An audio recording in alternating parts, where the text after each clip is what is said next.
Salut les filles, c'est Laura, bienvenue sur enformepourelle.com. Je donne des conseils pratiques sur l'entraînement pour avoir un poids santé et être bien dans votre peau. Aujourd'hui, je parle de comment, dans le fond, accélérer les résultats, revenir sur le bon chemin après les fêtes. Là, je parle des fêtes, mais ça peut être après n'importe quel événement, des fins de semaine, justement, comme Pâques, des événements où est-ce que vous avez plusieurs soupers ou des gros soupers pendant cette fin de semaine-là. Fait que dans le fond, moi, je voulais vous parler de ça parce que après une compétition, c'est un peu le même principe. Dans le sens que une fois on commence, on a de la misère à arrêter. Puis là, pendant les fêtes, j'ai l'impression qu'il y a beaucoup de personnes qui peuvent vivre les mêmes choses que moi après une compétition. C'est que on se met à manger des choses, puis là, on a eu des gros soupers. Moi, comme je vous ai dit, j'en ai beaucoup. Fait que mon estomac peut s'adapter à ça. On en revient après les fêtes, puis t'as faim parce que tu t'es habitué à manger des gros repas. Mais là, cette année, moi, c'est différent. Je vais essayer de justement diminuer mes portions de ces repas pour ne pas avoir créé, dans le fond, une habitude à mon corps. Tu sais, ton corps, il va justement te parler, puis il s'habitue quand même assez vite à ce que tu vas lui donner. Donc, disons, tu manges un gros repas, tu déjeunes pas le matin, puis tu manges un autre gros repas le soir, etc. Ben lui, il va s'attendre à ça. Les autres journées, il va se dire, ben j'ai pas faim le matin, j'ai un gros repas le soir. Fait qu'il va créer des signaux, j'ai faim, en soirée. Mais dans le fond, ce que je veux vous expliquer un peu plus aujourd'hui, c'est comment revenir un peu sur le droit chemin. Mais le premier gros truc, c'est de ne pas déraper de ce chemin.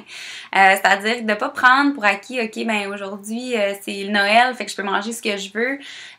Il y en a beaucoup qui font ça, puis moi, j'étais la première à faire ça avant.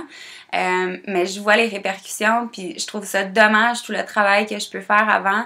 Les fêtes, les entraînements pour juste une soirée où est-ce que je me sens même pas bien après.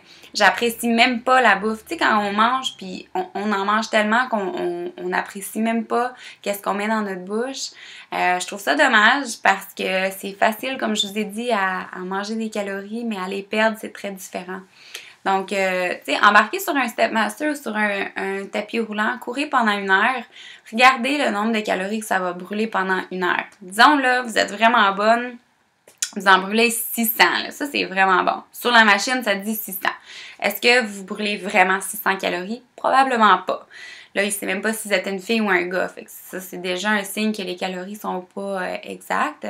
Mais juste, par exemple, là, hop, vous brûlez un bon 600 calories. Je vous dis tout de suite, 600 calories dans un repas, disons de l'action de grâce, c'est absolument rien. C'est comme l'entrée, ça. Qui est même peut-être, si t'en manges plus en entrée. De grignoter au courant de la soirée, on réalise pas justement qu'est-ce qu'on mange. Tu sais, quand on mange puis on n'est pas assis puis on n'est pas attentive à ce qu'on mange, ça fait une grosse différence. Combien de fois est-ce que vous avez entendu que faut s'asseoir à un repas, à une table puis manger? Quand on mange, on doit être assis, on devrait pas être distraite. Fait que tu sais, si on regarde la télé en mangeant, on est en train de parler, on fait le tour de la table, on prend des petites grignotines ici et là, bien évidemment, c'est comme si vous n'êtes même pas consciente que vous mangez. Puis là, votre corps se dit, ben j'ai pas mangé, j'en veux d'autres. Puis là, tu continues. Les calories, ça l'augmente assez vite, surtout avec probablement les bouchées, les repas qui vont être servis justement à Noël. Ça prend pas grand-chose. Si vous restez dans les légumes, ça c'est un bon truc, mais ça c'est correct, mais tu sais, il y a de la trempette. S'il y a de la trempette avec ça, ça prend pas de temps non plus. Fait que je vais pas vous décourager, mais je suis vraiment ici pour vous donner des petits trucs pour accélérer vos résultats, pas prendre une semaine de congé, manger tout ce qu'on veut, puis là, on repart à zéro. OK, 1er janvier, on recommence. Non, faut prendre ça comme une habitude de vie. Noël, OK, c'est Noël, on fait quoi avec ça? On établit une horaire, qu'est-ce qu'on fait comme entraînement? Comment on va gérer ça?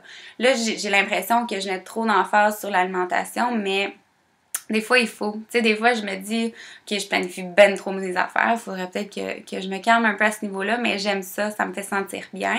Puis après ça, j'ai pas l'impression que j'ai trop mangé puis que, tu sais, ça va pas bien. Je sais pas comment vous vous sentez après avoir trop mangé ou que vous dites, j'aurais donc pas dû faire ça. C'est comme pas vraiment un bon sentiment, mais qui dure super longtemps. Tu sais, pour manger, disons, un gros dessert que vous avez mangé, ouais, c'était bon dans la bouche pendant quoi? 4, 5 minutes. Puis après ça, vous sentez comme j'aurais donc pas dû pendant combien de temps. Ça peut durer des heures et même des journées pour certaines personnes.